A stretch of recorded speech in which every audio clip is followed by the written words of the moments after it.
E aí, quando eu falo que a gente tem que estar antenado, eu tô falando do conhecimento no geral mesmo. A gente tem que saber aonde que funciona tudo dentro da nossa comunidade. Uma coisa que eu sempre falo, enquanto educador social, em seu papel de cidadão, em papel de articulador, esse educador ele tem que conhecer a sua realidade, conhecer a realidade do seu público-alvo, né? Então, assim, começa pela sua comunidade. Um educador, ele nasce dentro do seu próprio habitat. E ele se torna uma referência a partir do momento que ele tem esse conhecimento, né? Com coisas básicas, gente. Às vezes a gente fala no supra, mas no macro, mas é no micro, na verdade, que a gente vai se tornando, né? Porque eu sempre falo, eu me tornei uma educadora social a partir das minhas referências. Então, quando eu comecei a atuar dentro da comunidade, eu me tornei uma referência. Então, quando a gente se torna essa referência, não é que a gente tem que ter resposta para tudo, mas a gente tem que buscar todas as respostas possíveis, né? Então, quando acontecer alguma coisa mínima, coisas mínimas na comunidade, como a questão de um lixo que fica na porta de uma escola, como acontece às vezes aqui na comunidade do Heliópolis, sempre alguém me chamava para falar, olha, Flávia, como que a gente pode proceder, com quem que a gente tem que falar? E nós temos que estar antenado com isso. Até para poder orientar as nossas crianças em relação à questão, toda a temática, tudo que acontece dentro da comunidade é papel do educador. Então, assim, se uma escola não está funcionando legal, se está faltando alguma infraestrutura ou algum tipo de estrutura, tanto para quem atua na escola, como para quem é aluno ou para o pai, a gente tem que estar ciente de onde nós temos que ir, né? Para saber o que pode fazer para solucionar aquele problema. Então eu costumo dizer que o educador social, ele é o cara da manutenção do ambiente social em que as pessoas estão instaladas. Então ela sempre vai ser procurada. Então é legal que a gente tenha conhecimento de tudo, de questões tanto políticas, que às vezes as pessoas não querem ter esse olhar, mas assim, eu costumo dizer, quem não gosta de política é governado por quem gosta. Então, a política ela tá envolta a tudo, porque ela tá atrelada às leis, às regras, ao que existe de interessante ou de comando dentro de uma comunidade. Então, nós temos que estar antenado com isso. E aí, o papel do educador social, enquanto cidadão, ele é muito forte, é uma referência muito forte, né? E nessa referência a gente atrela tudo, a questão do meio ambiente, né? Como se comporta a nossa comunidade em relação a isso, somente aos dias atuais, né? Em que a gente se vê aí no momento de reciclar, no momento de separação de lixo, e como que nós temos que fazer esse trabalho, né? Desde quando você trabalha com a criança dentro de uma sala de aula como educador social, dentro de um espaço social e dentro da sua comunidade. Por isso que eu falo que quando o educador fala, ele tem que ver bem o que ele fala, porque ele é uma referência. E quando ele fala, ele tem que ter a prática e a teoria coesa ali, ligada uma com a outra, né? Porque você se torna uma referência tem que estar falando a língua do que ele faz, né? O que eu faço dentro da comunidade, quem eu sou dentro da comunidade, interfere bastante no que eu falo também. Então, nosso papel, ele é minimamente esse, né? De orientação das pessoas, a questão dos idosos também. Nossa comunidade está envelhecendo, como eu já falei. Uma dica que eu sempre dou para quem eu tô conversando, principalmente as pessoas que gostam de captar recursos e fazer projeto social, pensar na comunidade do Heliópolis ou qualquer outra comunidade, porque isso é em nível Brasil. O nosso povo está envelhecendo. Então logo mais nós vamos ter que ter práticas educativas tanto para a questão do idoso, tanto com o idoso, com seus direitos e deveres, como com as práticas das pessoas em relação aos idosos, de como a gente pode deixar a comunidade ou a sociedade de uma forma que dê qualidade de vida para esse idoso. Então, esse é nosso papel, esse é papel do cidadão. É ter um olhar sobre todas as coisas que acontecem na sociedade e em sua comunidade, para que cada vez mais melhore a qualidade de vida de ambos, tanto das crianças, como dos jovens, como dos adolescentes. O nosso papel é de escuta, de muita escuta. Muitas vezes a gente quer falar bastante e não quer ouvir. Só que o educador, ele é como se fosse uma peneira, né? O educador social. E o papel dele é sempre estar escutando a comunidade, é sempre estar tentando ouvir o que falta e o que a gente tem necessidade dentro de uma comunidade para que a gente possa atuar nela para melhorar essas questões que estão pairando sobre o espaço. Então é questão de lazer, é questão de cultura, é questão de meio ambiente, é questão de política, né? É questão de fazer as pessoas compreenderem históricos, uma coisa que é muito importante. A gente sempre dá valor ao histórico real daquelas pessoas em que nós estamos atuando. A história das pessoas são muito importante e a gente tem que respeitar essas histórias. E isso enquanto cidadão.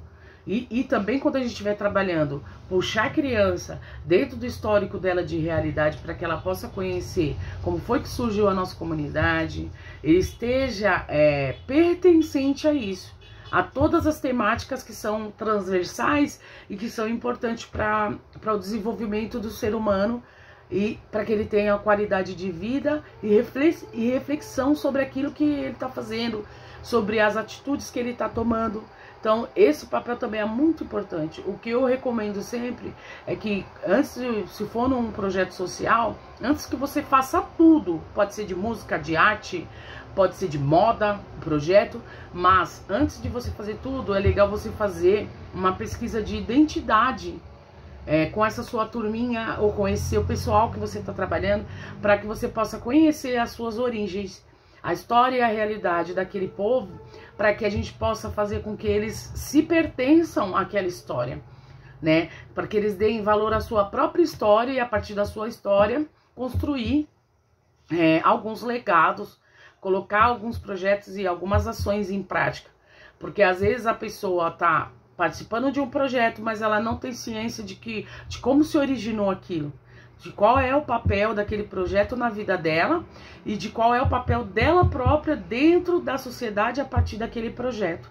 Então, eu acho que essas são duas dicas interessantes, já que eu já dei, que você, enquanto educador, ser atualizado, né, em relação a tudo que você está fazendo e ao seu meio, e diagnosticar essa comunidade, seja em qual ela for, né? Você fazer um projeto onde você possa dar um diagnóstico para você mesmo, para saber por onde você vai começar a atuar dentro desse projeto, dentro da comunidade, para que todos se sintam pertencentes na hora das ações, que eles tenham seriedade, que eles tenham compromisso, e a gente só se compromete com aquilo que a gente acredita, gente.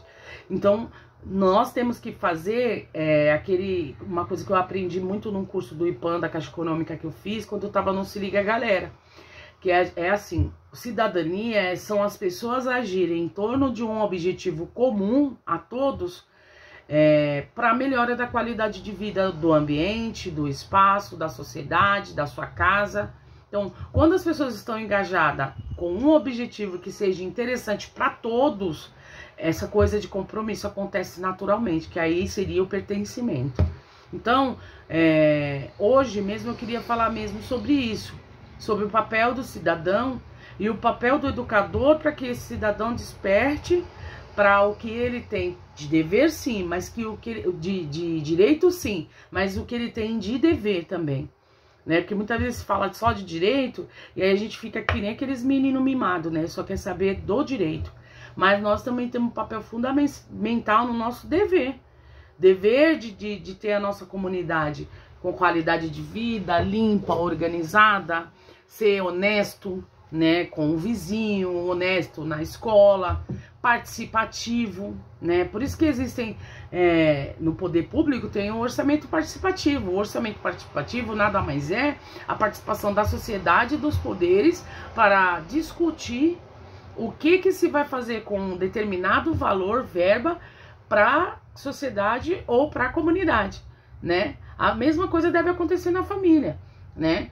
Ter aqueles diálogos, né? Aquelas reuniões para se ver o que se vai fazer a partir daí com alguma verba, alguma ação que se vai fazer em conjunto. Então, esse papel de cidadão, ele é fundamental pra gente. Nós sermos esse cidadão na prática e na teoria, ou na teoria e na prática, como queira. E ser essa referência de acordo com a atualidade, sem esquecer do passado, porque o passado, a nossa história, a nossa raiz, a nossa ancestralidade é muito importante. Então, por isso nós temos que entrar em várias vertentes, em projetos que nós fomos... Uma coisa que eu falo sempre, atualmente, o que se pega de projeto para captação, projeto social, são aqueles projetos que estão trazendo a ancestralidade, principalmente nas questões raciais, que é para enriquecer, fortalecer, fazer as pessoas pertencerem àquela história, tanto quanto a questão do meio ambiente, por exemplo, que está na atualidade. São projetos que facilmente serão captados, porque são projetos que hoje agregam para esse olhar de ancestralidade, esse olhar de reflexão, né? O nosso planeta está precisando desse olhar. Então a gente tem que sempre estar de olho na atualidade. O que está se falando na atualidade? É aquilo que eu posso colocar no meu projeto e que na captação de recursos, tanto pelo poder quanto pelas iniciativas privadas, são interessantes. Então a gente também tem que estar... Outra coisa, a gente tem que estar antenado também sobre os projetos sociais ou as políticas públicas. A política pública, gente, projetos política pública são como o CCA, por exemplo. O CCA, ele não era uma política pública, ele se tornou a partir da luta da sociedade civil, porque é uma coisa necessária, é uma coisa que a família necessita, é uma coisa que a sociedade necessita para deixar os seus filhos, para falar dessas temáticas transversais, né? Que o CCA, ele não tem só o acolhimento assistencial. Uma outra coisa que também tem que reconhecer, assistencialismo e assistencial. Assistência é você dar um suporte. Assistencialismo é você deixar a pessoa ali pensando que ela sempre vai ficar mamando, né? É como se você pegar uma criança e andar por ela, né? Não, assistência quer dizer dar a vara e deixar o colega lá pescar o peixe dele. E com todas as dificuldades, a assistência social vai ajudando ali, ó. Ó, vai aqui, orientando, tá? Isso tem que ficar bem claro pra gente não se tornar. Então, quando a gente se tornar uma pessoa achando que a gente tá fazendo assistencial e, na verdade, a gente tá assistencializando as pessoas. E não é isso que é pra fazer. É ensinar, orientar, através das leis, através do social, como que a pessoa pode se mover para que ela possa criar qualidade de vida para ela própria. Então, os projetos de política pública, eles são aqueles projetos contínuos, né, como um CCA, por exemplo, que é um centro para criança e para adolescente, que todo ano você tem uma verba destinada para ele e que ele acontece indeterminadamente todo ano. Você gera renda dentro da comunidade, porque você normalmente pega o educador que está na comunidade, que conhece a comunidade, para trabalhar com as crianças e adolescentes da comunidade. Outra política pública é a UBS, né, a Unidade Básica de Saúde. É um projeto, uma política que é contínuo. Nós precisamos de saúde o tempo todo. A sociedade precisa melhorar cada vez mais a saúde, sim. Só que ele é um projeto, é uma verba que vem para o ano inteiro. Agora, projetos determinados é um projeto que começa determinado. É um projeto que tem um começo, uma data de começo e uma data de fim. Não é uma política pública. Esse projeto determinado ou projeto indeterminado, que é um projeto que tem data para começar, mas não tem data para findar, né? Ele pode ser prorrogado, certo? Então, esses projetos normalmente vêm pela iniciativa privada, que são as empresas que têm aí as suas cotas, né, de ajuda na assistência social, nas questões ambientais, né? E que precisam, na questão racial, na questão de desigualdade social, na vulnerabilidade social, que acabam ajudando as comunidades com esses projetos, tanto determinado como indeterminado. Então, o nosso papel, enquanto educador social na área de cidadania, ele é muito importante para todo outro projeto que você venha fazer, né, participar.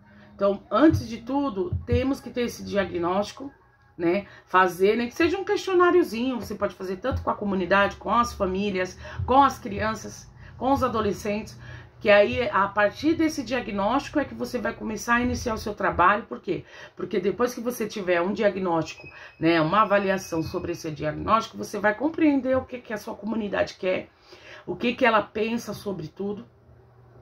Você vai ter mais ou menos um olhar sobre a comunidade, desculpe.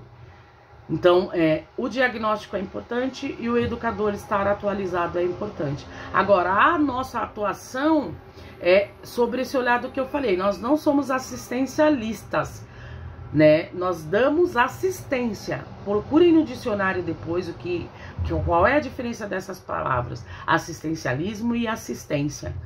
Elas são duas coisas totalmente diferentes e que nós temos que estar atento a isso. Porque senão a gente cria um vínculo de vícios, onde a pessoa só pensa que ela tem que te procurar para você resolver o problema dela. E na realidade isso é assistencialismo.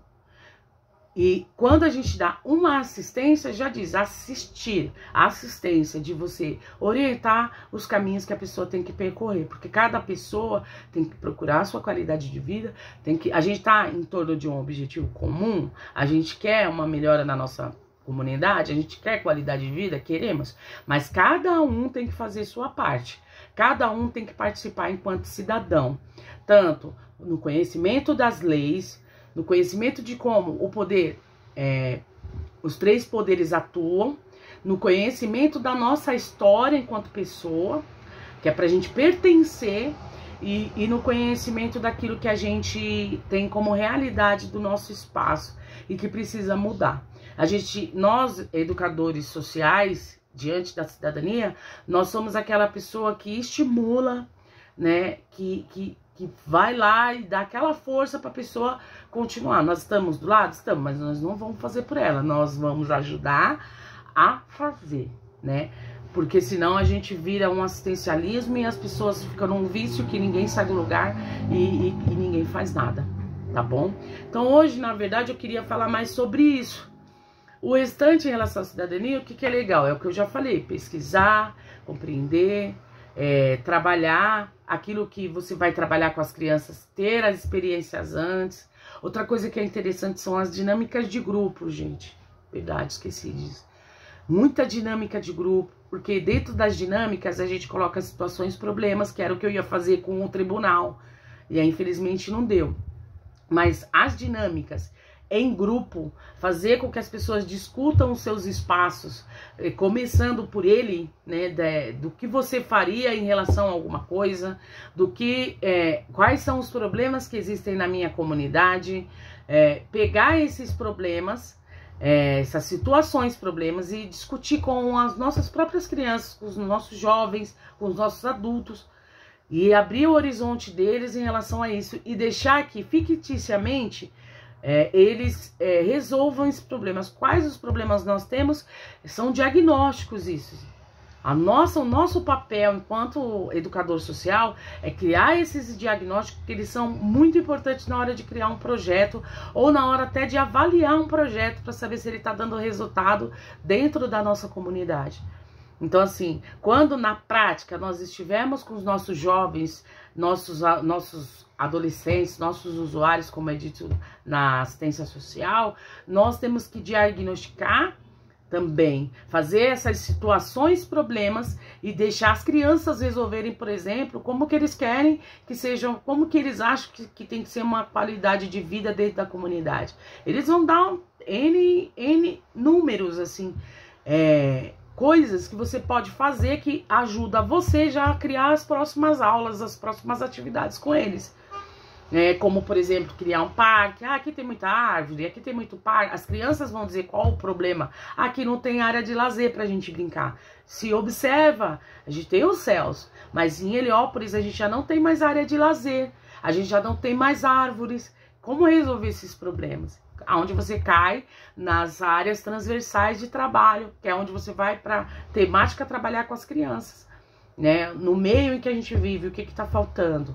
O que falta na nossa escola para que ela dê uma qualidade de vida bacana para vocês? E assim por diante, os jovens também se perguntar, com certeza eles vão falar da questão de empreendedorismo, da questão de ter mais agências, por exemplo, que possam passar para eles a questão do jovem aprendiz, né? E assim por aí vai. Mas o interessante é sempre quando nós vamos fazer nossas aulas, a gente não pode fazer aula ao léu, sem destino, sem meta, sem objetivo, sem nada. Desculpem.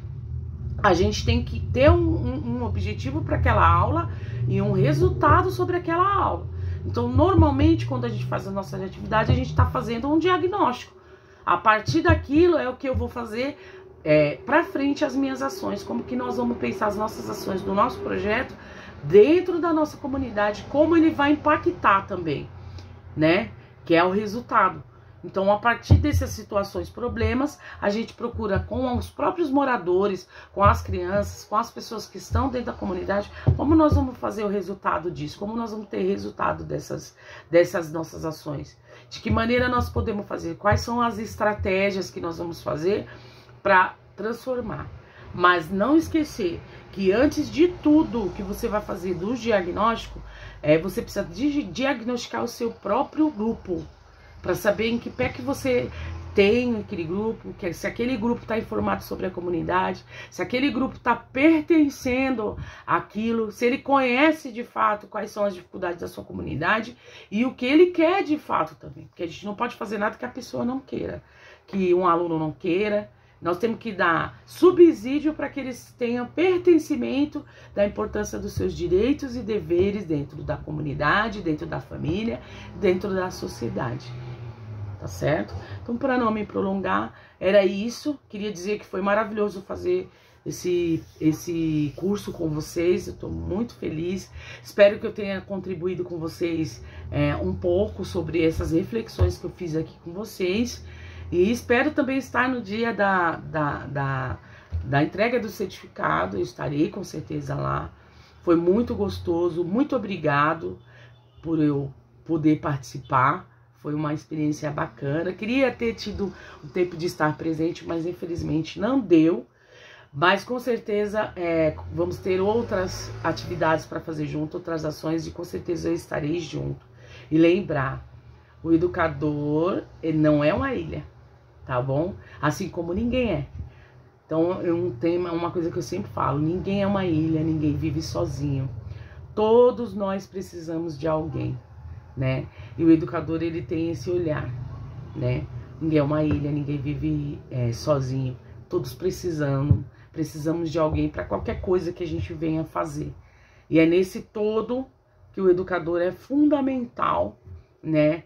No papel dele como cidadão, para a transformação dos espaços, para a transformação do ser humano, para a transformação daquilo que a gente acredita e que a gente quer para a nossa sociedade, para a nossa comunidade. Não podemos esquecer. Essa frase que eu falei é do Bertolt Brecht, né, que é um atuante maravilhoso, um escritor maravilhoso, se vocês quiserem também. É Bertolt Brecht que fala, mas Brecht que fala, né, que escreve é Brecht, que fala é Brecht, tá? Bertolt Brecht. Ninguém é uma ilha, ninguém vive sozinho, todo mundo precisa de alguém. Um beijo para vocês, que Deus abençoe e até as próximas atividades. Tchau!